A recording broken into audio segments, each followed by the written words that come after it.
Good morning or good afternoon, depending on when you're watching this. What I'm doing just now is I'm recording, obviously, for you guys from S3, your Loom on media language. It's long. I've split it into two parts, and it's still going to take you a while. Okay, so what I would recommend is you break it down into as many parts as you want. I'm going to go through the first Loom, which is a lot of slides, pretty quickly because you should have been at the call on Tuesday, so you should be pretty familiar with what I'm going through. So I'm hoping to get that done in under an hour. And then the second Loom will actually be a lot shorter, but that's because it requires you to go away and watch media yourself on YouTube and then do some work on that. So all in all, this is probably going to be the longest online kind of work that I set you.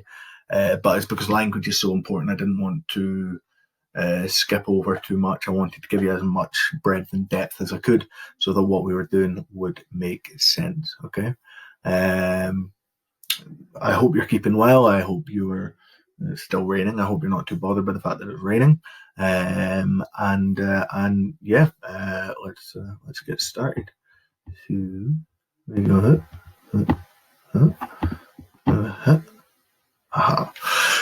So this is going to be on media language. In today's lesson, you will need something to write on. You will need something to write with, and certainly for the second part of the lesson. So the second Loom, not necessarily this one right now, you'll need access to YouTube. You don't need it right now, but as and when you start the next PowerPoint and the next Loom presentation, then you will need it. Language starter task. Last lesson we looked a lot at what language is in the media. So all I want you to do just now is, what do you think media language refers to? Write down your answer based on what you learned yesterday in the Teams call. Remember to pause me when I give you these tasks because I'm going to be moving on, and today I'm planning on moving on a little bit quicker so that this Loom doesn't seem so intimidating. Language in the media refers to any and all of the technical and cultural decisions made during the filming or creation of a piece of media.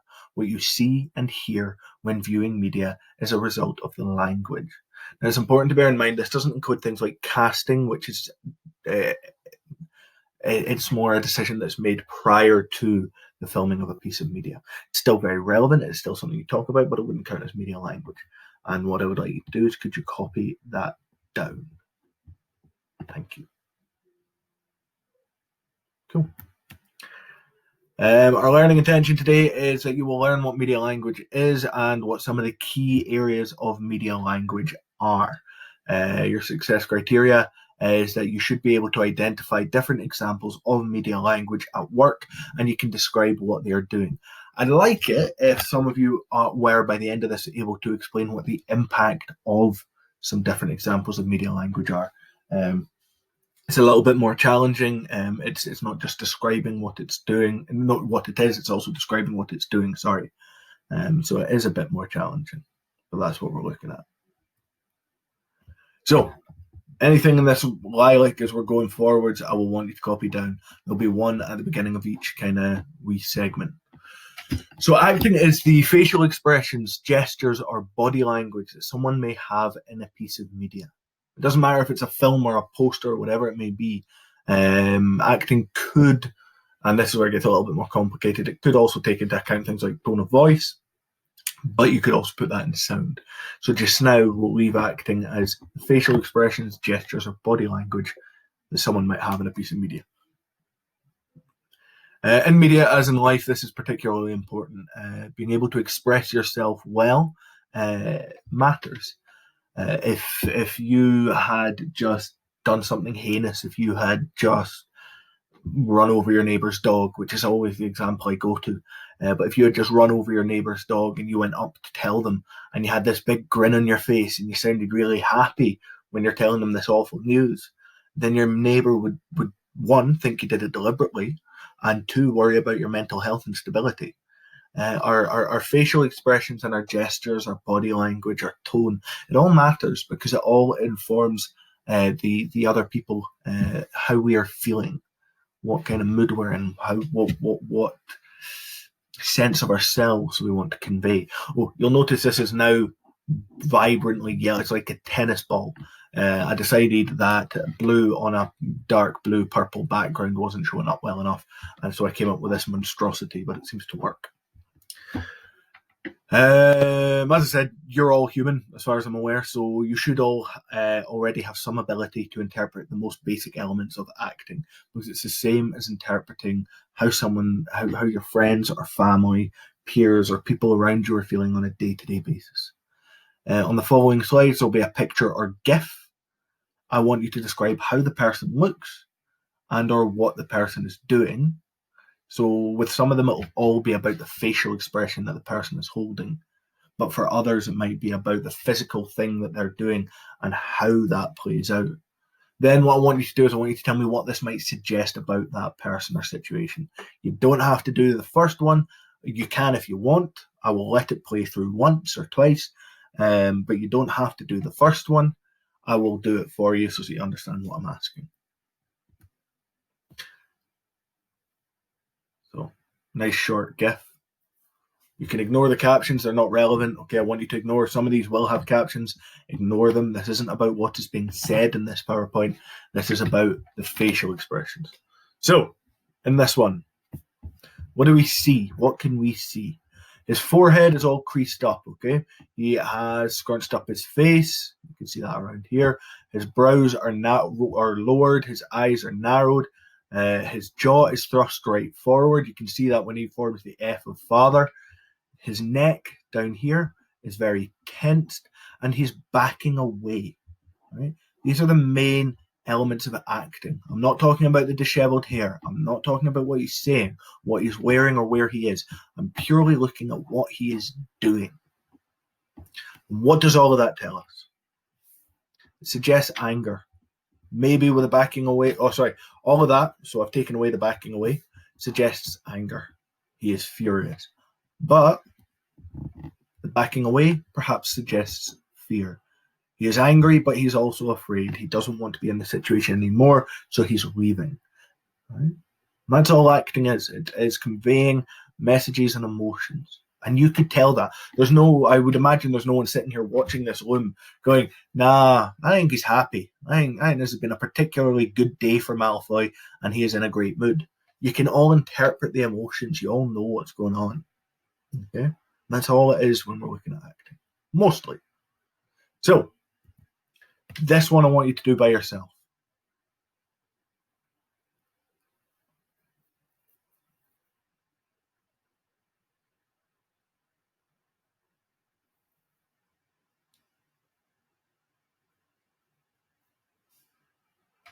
Now, when you're looking at this one, I want you to tell me about both of them. Okay? I have focused predominantly on it's Daniel Plainview as a character here, but I want you to tell me about both men. The older man, played by Daniel Day-Lewis, and the younger man, played by an actor whose name I've forgotten. All right? So when you're looking at it, you're looking at things like facial expression, you're looking at body language, all right? You're looking at what is happening.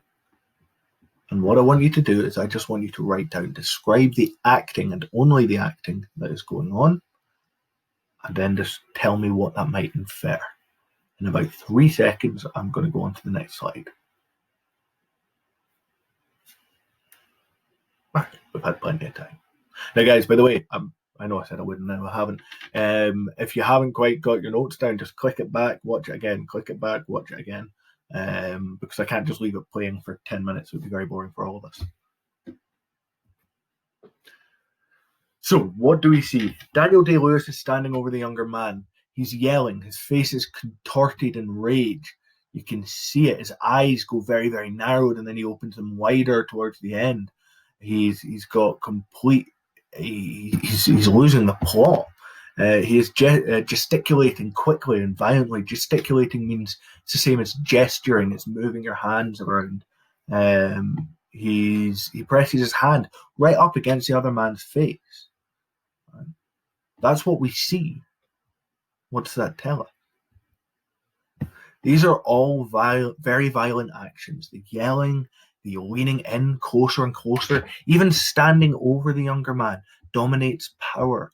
If you've ever been sitting in a classroom and a teacher has walked up to you and stood over you and then stood over you and then talked to you, you're forced to look up into their face. They're assuming a position of power. He's doing the same thing. He's getting lower and lower, but as he's getting lower, he's getting closer and closer, and the position of power becomes more threatening as opposed to just intimidating. You can see that as he closes the distance between the hand until he's eventually pressed right up against the younger man's face. Lewis is in control of the situation, but not himself. He has power, but no control. He's represented here as maniacal and dangerous. It's a fantastic scene in what is a slow burner of a movie, but a very interesting movie called There Will Be Blood. It may well be something we study at some point, might not. If you were looking at the other, that's why it's TWBB, by the way, guys. It's There Will Be Blood. If you were looking at the other man, you can look at how he kind of slowly leans back a bit into himself. His head goes down, his lips turn, he jumps, he shudders, he pulls into himself. He's afraid, he is scared, and understandably so. Okay. All right, we'll move on to another one. Same again, guys. I want you to write down what you see happening and what it tells us.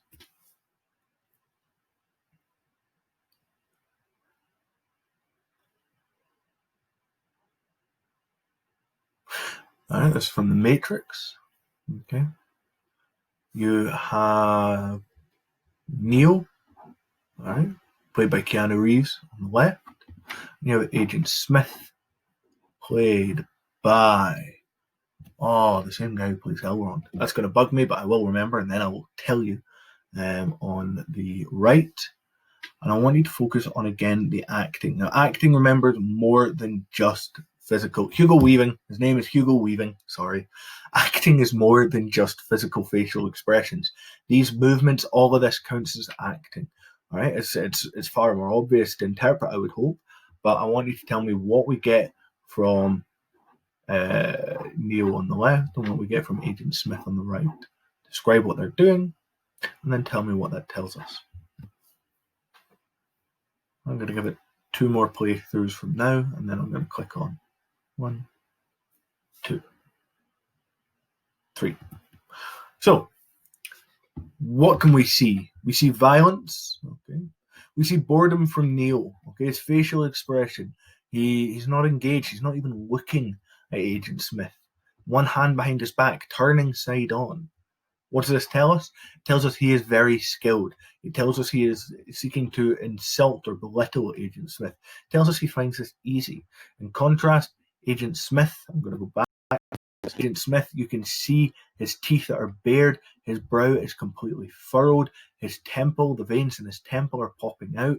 The veins in his neck, he is exerting himself. He is angry. He is putting everything into this, and he's getting nowhere.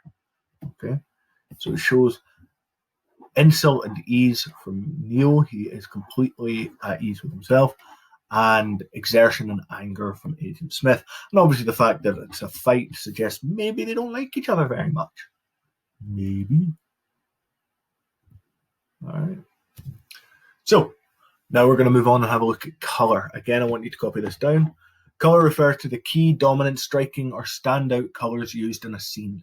These are generally used to represent something more. So I'm not saying describe everything in a scene. I'm not saying we caught a glimpse of his sock there, it was red, that means he's furious, okay?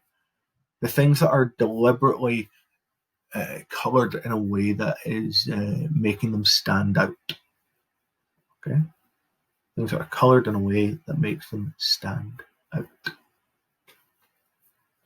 Wait, I could copy this down.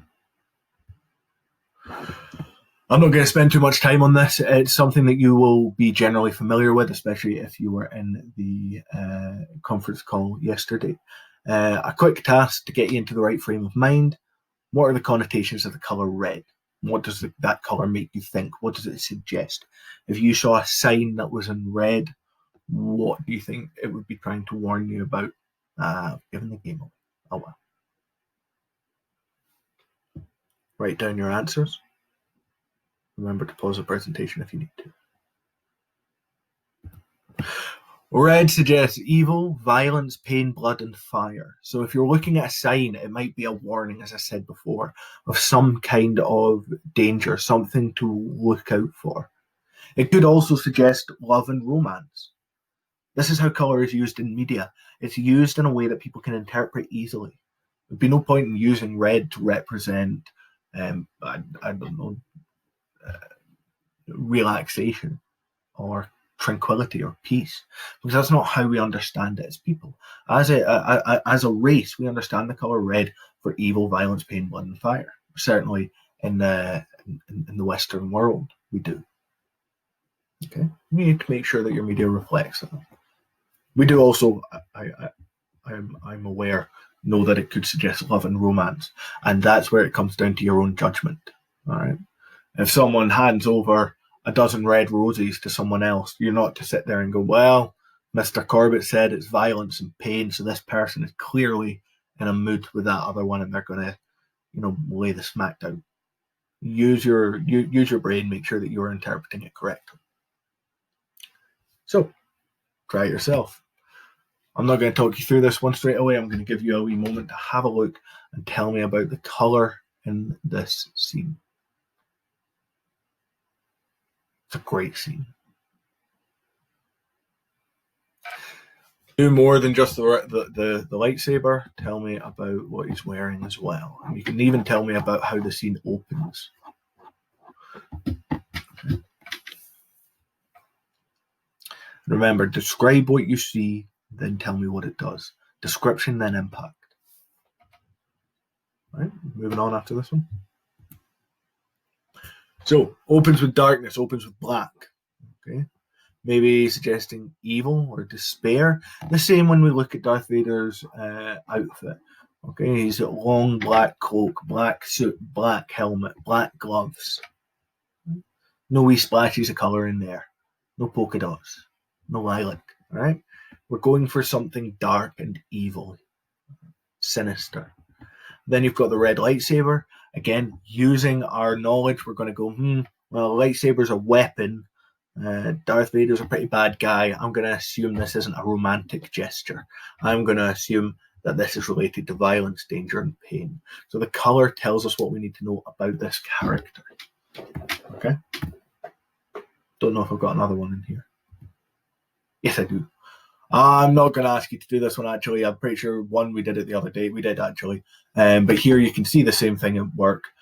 Black outfit, red lightsaber, contrasted with a lighter outfit and a blue lightsaber.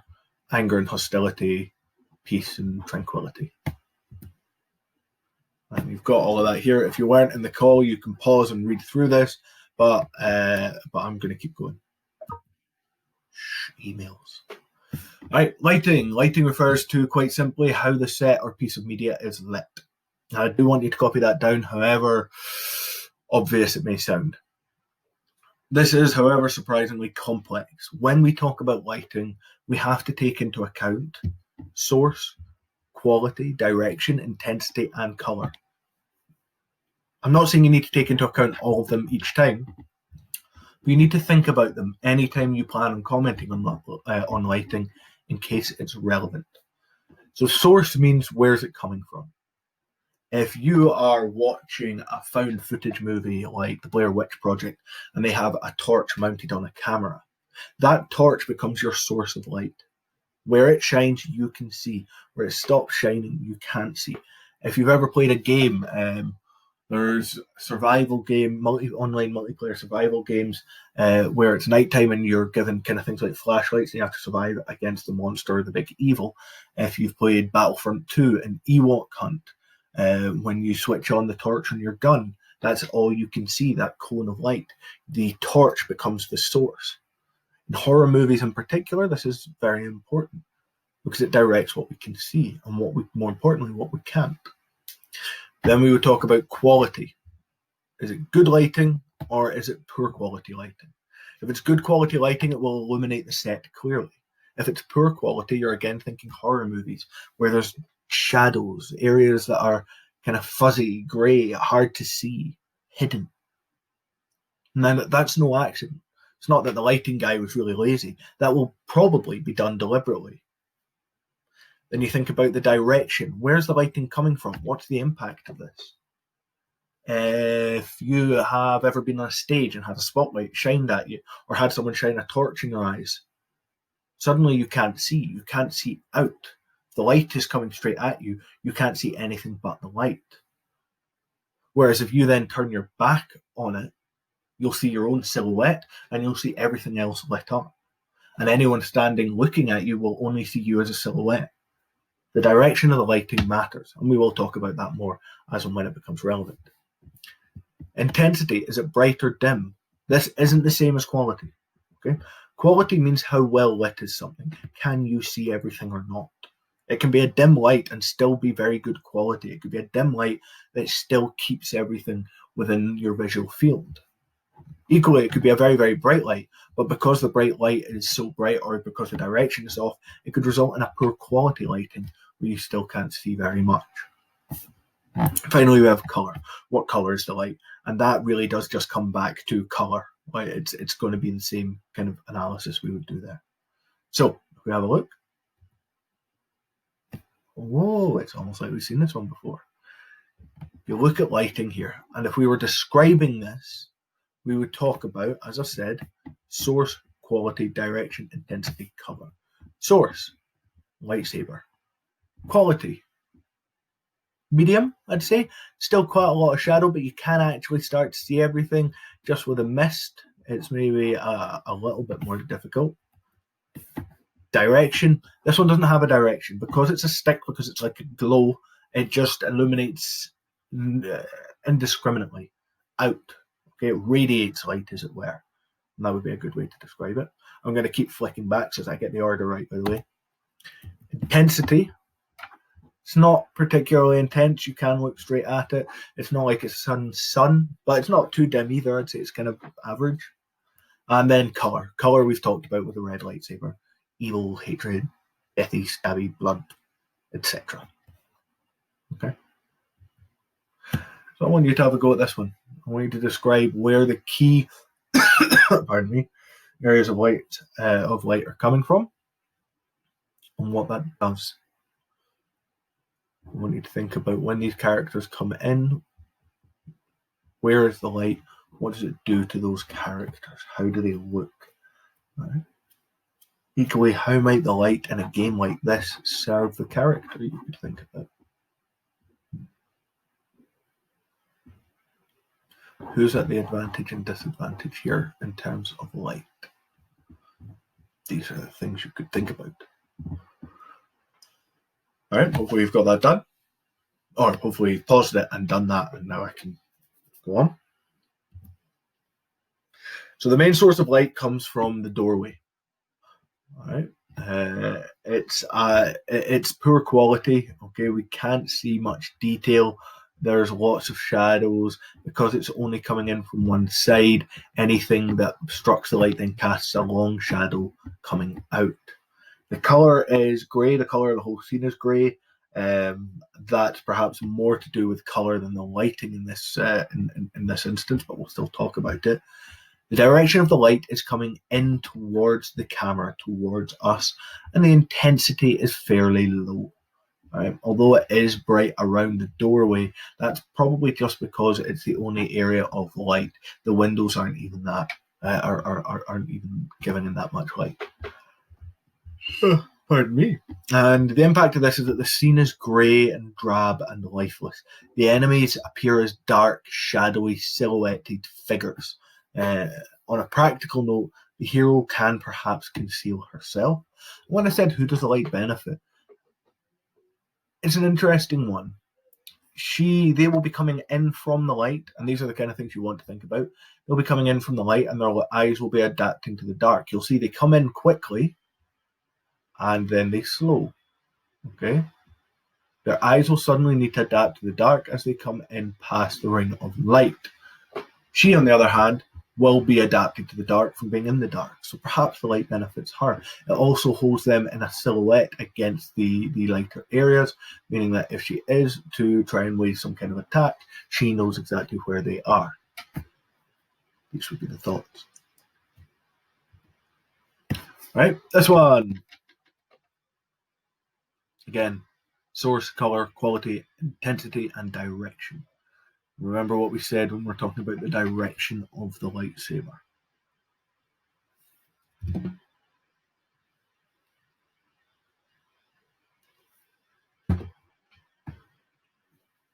All right, I'm going to give it a couple more wee jumps and then we're going to move on.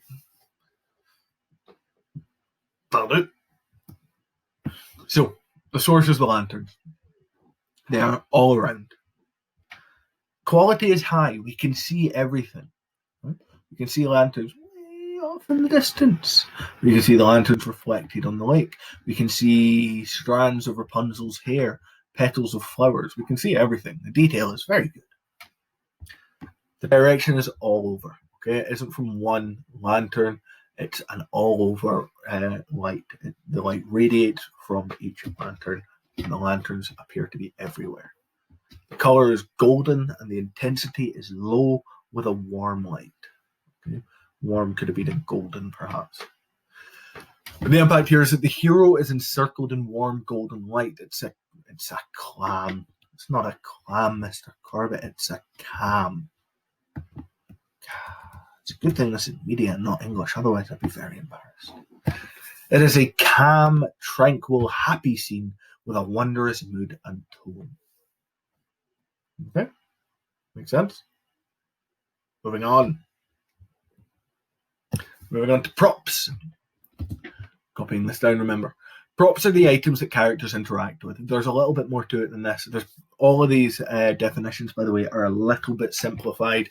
And when we get to fourth year, I'll redefine them a little bit, perhaps even when we just get back in August. But this is just to get you thinking about it in the right way. So props are the items that characters interact with. Hey, me, big yawn. Should have paused it. There are often countless props in a movie, but only some are worth commenting on. You're looking for items with a symbolic, personal, or narrative significance. What I mean by that is it's either something that's important to the important to the character under personal, important to the story.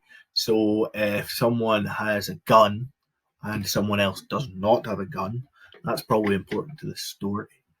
Or if someone hands you £1 million, that's important to any story. So it's either important to the character themselves, important to the story and moving the story forwards, or in the terms of symbolic, it maybe represents something. Okay, I'm not going to talk too much about symbolism because, frankly, it's not something you really need to know that much about in media until higher. And then by that point, you'll have been taught it in English, and then I don't really have to do anything. So that benefits me being very lazy. Moving on. Man, I put them all in this one, didn't I? I'm giving you a lot of different props here. There you go. I said pick two. Sorry, I made this yesterday, and apparently that is long enough for me to forget everything about it. What I want you to do is I want you to pick two of these props. So it can be James Bond with his cigarette and lighter. It can be Lucifer with his occult coin. It can be Andy Serkis Smeagol with the ring that he is holding so reverentially. It can be Thor with Mighty Mjolnir, the hammer. It can be, and this is the only gif I could find of someone holding flowers, and I have no idea who it is or what it's from, but it could be this gentleman holding a lovely bouquet of flowers, and I want you to focus on the flowers. We're not talking about costume yet, so we're not going to focus on glasses. Interestingly, I'm counting this as a prop, not as costume, and if you've seen the movie, you'll know why. Or you can focus on Miss Sarah Michelle Gellar's Buffy and her wooden stake. All I want you to do is tell me what it is, what is its relevant significance, what might it suggest or tell us about the narrative or the person. What's it all about? It's a little bit more challenging, I'm not going to lie to you. But once we start going through it, you'll see where I'm at.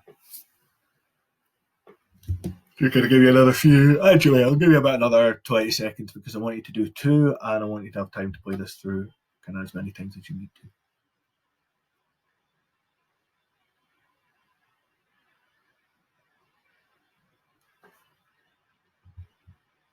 I don't think that's 20 seconds, but I got bored. So, James Bond. You have the prop of the cigarette and the lighter. Okay. These are the props. Everything else is costume. These are props. Now, the reason for this, if you've got the reason, then very well done. At the time, smoking was something that gentlemen did. It was considered suave. It was before the understanding of the health concerns attached to it, or certainly before the acceptance that it caused health conditions. It was smooth and suave and sophisticated, in other words, I'm sure, beginning with an S. And it allowed Bond to appear unconcerned with what's going on. Now, that's actually the important one. Everything else, I'm just explaining why this prop. But why include the prop at all is what's important. What it allows Bond to do is, in a high-intensity situation, he looks down, he lights a cigarette, he indulges himself, and he looks unconcerned with what is going on. He's able to play it very cool. Without the cigarette, looking down would be an act of submission. Looking down would be an act of maybe fear or trepidation. The cigarette allows him to appear unconcerned. Moving on. In almost any circumstances, flowers are seen as a kind gesture. Okay? They can carry connotations of romance or love, but they definitely generally connote some kind of display of affection. All right? Not knowing where this piece of media is from makes it a lot harder to give any more depth than this, but generally, it doesn't matter the situation. If you see someone giving someone else flowers, then it's some kind of display of affection. Okay?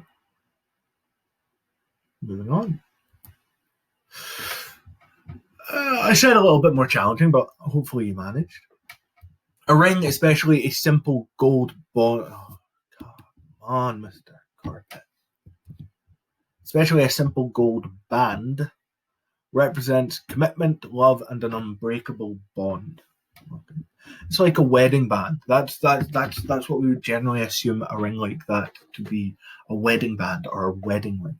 Simple, plain gold representing commitment, love, or an unbreakable bond. Gold itself as a metal can represent victory. You think gold medals or golden trophies, but it can also represent greed. And in this case, if you've seen the movie, then you'll know Smeagol has just killed his friend to obtain the ring, which represents victory over his friend and greed for the item itself. In Lord of the Rings, each of these descriptions is in fact fairly apt. The ring represents a commitment to the Dark Lord, to evil. It's this all-consuming, unbreakable bond between the ring and its owner at that time. Okay, that's why a ring is such a good choice. Tolkien didn't go, "I'm going to have an evil pen," or "I am going to have an evil sandal." It wouldn't have been the same effect. Evil cloak, evil hat, not the same. An evil ring. That's where it's at. This commitment, something positive that has been warped and perversed into something evil. If you chose to focus on Mjolnir, you gave yourself a much easier time. It's a warhammer, so it has connotations of war, meaning that it suggests, shockingly, war and warriors, perhaps violence. Thor brandishing this warhammer is perhaps some kind of warrior. We are alerted to the fact that he's probably not a carpenter. He's probably looking to do some damage. The wooden stake, if you went for it, hopefully you went down the historic line and not the more modern literal line. It has historic, well, I say historic, obviously. It is mythical, but it's historically mythical connection with vampires. Wooden stakes. A wooden stake through the heart would kill a vampire. So that is hopefully what you might ascertain from this gif. She is probably going out to kill a vampire. Or if you had no idea about that, you might have said she's going out to peg down a giant circus tent or something like that. But it's really from this element. Moving on. The occult coin, a little bit more challenging. It's got historical, religious, and occult symbols on either side of the coin. On the one head, you have the pentagram and a goat's head. On the other side, you have Christ on in the crucifixion kind of position and template. The coin is slightly worn with age, but still clear enough, and it suggests connections to some form of supernatural element of religion or else a cult. The fact that it's floating would probably back this up. Okay. Costume. So again, copying this down. Garish tennis ball of copying. What someone is wearing in the finished piece of media is their costume. This includes, if added, hair, makeup, scars, deformities, CGI, muscles, etc. Or if it's taken away. If you've seen Captain America, the first Avenger, Chris, and he has a surname. Don't know what it is. The guy who plays Captain America in the start of the movie is small and very physically unimpressive because he's had his muscles taken away. That still counts. Chris Evans, his name is Chris Evans. That still counts as costume. Taking his muscles away in CGI counts as costume.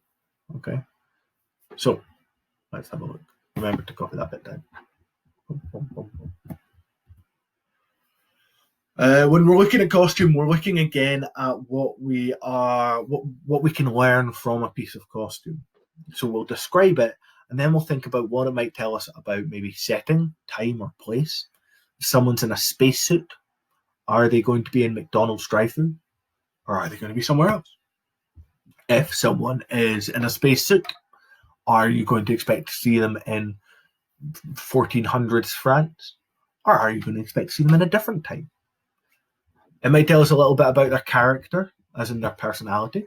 If someone's dressed all in black, do we instantly assume that they're a happy, cheery, upbeat, colourful person? It could simply tell us about their species. If someone has a tail, they're probably not human. It could tell us about their status. Are they wealthy or poor, influential or insignificant? If someone is dressed in all the latest designer clothing, we don't assume that they're poor.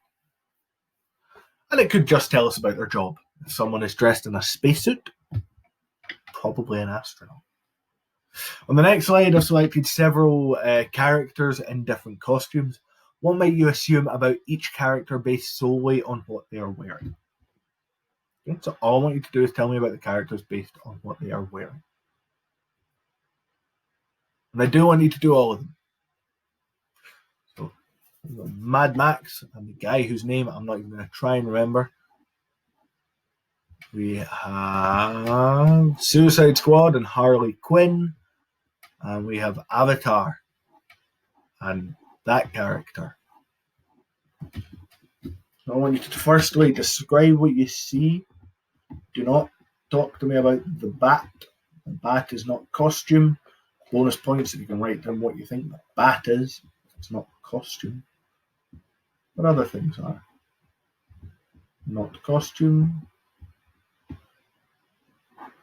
Costume. And a big gun, but that's not costume. Alright, hopefully you had enough time to... Well, no, I'll give you a wee bit more. There are 3 of these and I am asking you to do all of them.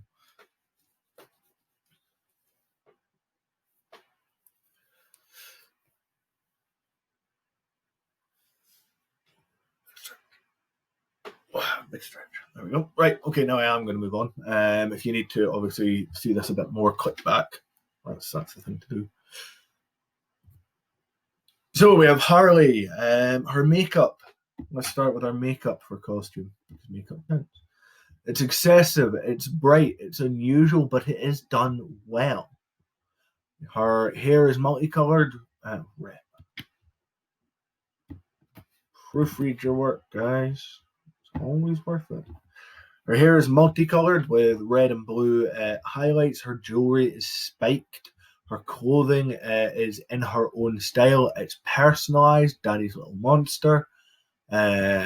It's all in a slightly it's all in a unique Harley Quinn style, but all of this stands. So what does this tell us?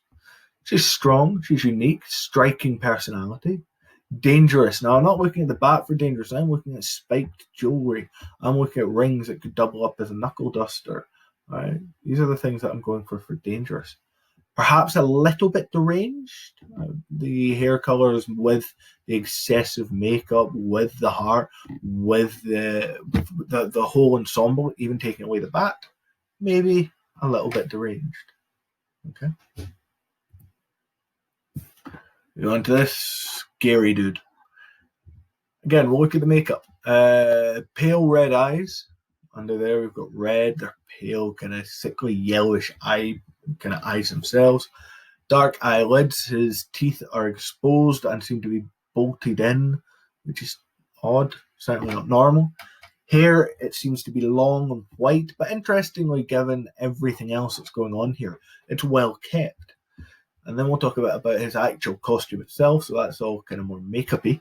But his costume itself, we have a mask with tubes going straight into his mouth that appears to be nailed in or nutted in or welded in. So what does this tell us? Well, the hair color maybe suggests an older character, probably from an alternative reality, i.e. you wouldn't expect to see him walking down the street today. It's probably from a different world or a different version of this world. Either maybe a medical condition or an addiction to the substances that are being piped in from the tubes, or, as I just thought just now, maybe his mouth is welded shut and it's the only way to give him food. Who knows? And he's maybe dangerous or scary due to this sinister appearance. If he turned out to be a lovely guy who was actually just driving to, I don't know, feed the homeless, you'd probably be pretty taken aback. I mean, costume tells us she's definitely an alien. Whoops. But it also tells us a wee bit more. I couldn't find the GIF I wanted. I have a GIF in the school, but I couldn't find it. You can see here, her costume is braided. Her hair is braided with feathers. There's beads and things like that. Body type, she has a tail. Worth mentioning, it counts as costume. And her costume itself, the clothing itself, is minimal, it is functional, and it's made up of more rustic materials, interwoven with, as I said, feathers and bones and things like that. So what does this suggest to us? She's probably someone from a more tribal community, connections to maybe life and nature. She's probably a warrior or a hunter, given the feathers and the functionality of her outfit. She wouldn't struggle to get from A to B. She wouldn't struggle to hunt things. So that could be what it suggests. Very good. Ooh, yay, we reached the end of part one. I wonder how long. Not as long as I think I thought it would, but there you go. On the following slide, there are going to be two gifts. I want you to choose one from each slide. So just to put that as clearly as I can, after this slide, there's two more slides. I want you to choose one gift from each slide. And what I want you to do is I want you to tell me about the language being used in that gift. I want you to tell me about the costume that you see, the lighting, the colors, the props, the acting, anything that's relevant in that gift. I want you to tell me about. All right? You're only choosing one from each slide. So let's have a look at the first one. We've got Buffy again, because why not? All right. There's plenty going on here. Okay. You have lots that you could talk about. Okay. This is, I think it's fairly self-explanatory. And then you have Thomas down here from Peaky Blinders. Tommy. And again, you've got quite an interesting gift. There's enough going on here to talk about. So you'll pick one of these and you'll describe in as much detail as you can the media language that you see at play. And then once you've done that, we'll go on and do the same thing for the second one. Here, I would suggest you talk about kind of the interactions in whichever one you go for. You've got Moana grabbing Maui, and you've got Poe and Finn hugging each other.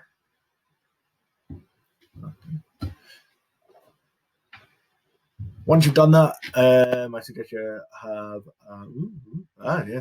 Once you've done that, once you have a look at them, I suggest you have a break before going straight on to the second PowerPoint, because it will be quite intense if you don't.